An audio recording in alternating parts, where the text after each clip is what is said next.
So our next speaker actually has a couple things out in the lobby if you want to check those out after the show. I also believe she made banana bread or pumpkin bread. If you want to grab some of that too. So Suzanne Stimik is going to be talking about kindness of strangers.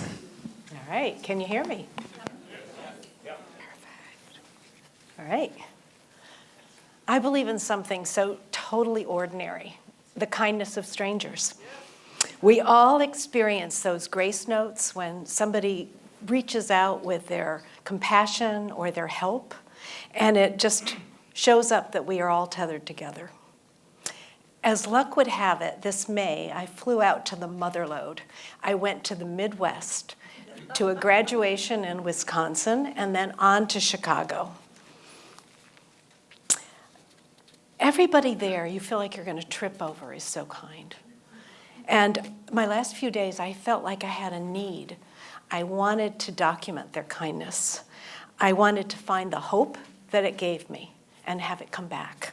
So I gave myself rules. I would await a connection that was random, engage, and then I would take a photograph and share the snapshot. Some of these connections lasted minutes and some hours. On a long Chicago bus ride, our laughter caught this family's attention. The son shared his proud parents were in America for his graduation and had never been here before. The mother spoke zero English, but we had a long bus ride and he translated. In 5 years, he would return to India for an arranged marriage. At my stop, she stood up, crossed the bus, hugged me, looked up and said, "I love you." Now, did she think that meant have a nice day? Or I'm hoping that she thinks it meant come to the wedding in 5 years in India.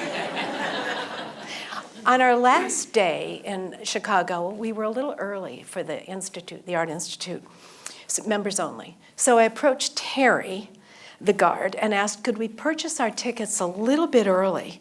Because we had to fly out. He disappeared in the museum, and he returned beaming.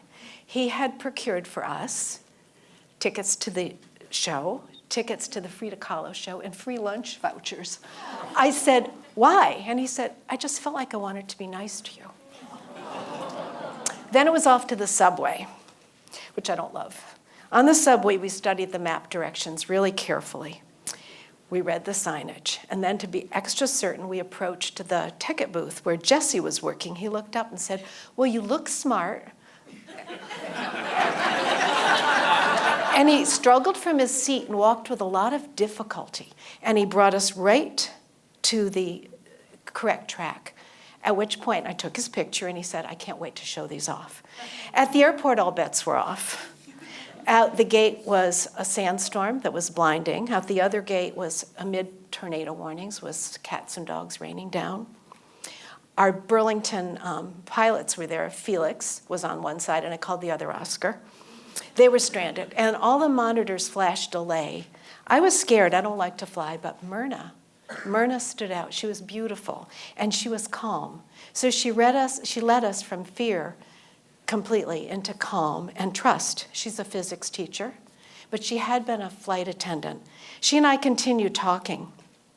We talked, of course, for hours then, but we continued texting, and she knows tonight I'm going to talk about her, and she's really thrilled and honored to be part of this. She went to her nephew's graduation a few days later. You never know where a connection leads. She's going to come visit next summer in Vermont. I can't wait to host her. I love Facebook Marketplace shopping. I've learned about this.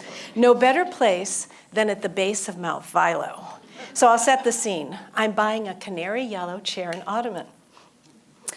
I marvel that Hannah squished those into her car. She's on her way to Australia to move, because they wouldn't fit in my car. 5 ladies hiked by, and they said, we love the marigold yellow.